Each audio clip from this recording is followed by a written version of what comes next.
في هذه المناسبة التي نعلن فيها عن بدء تاريخ نضالي جديد على أرض مدينة الكفاح، هذه المدينة التي سطرت بحروف من نور في تاريخ مصر القديم والحديث، كما كانت مصر من قبل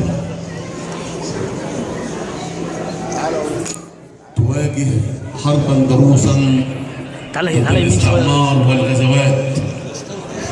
كانت الإسكندرية وهذا قدرها أن تكون في مقدمة الصفوف في مواجهة كل من أراد بمثل سوء.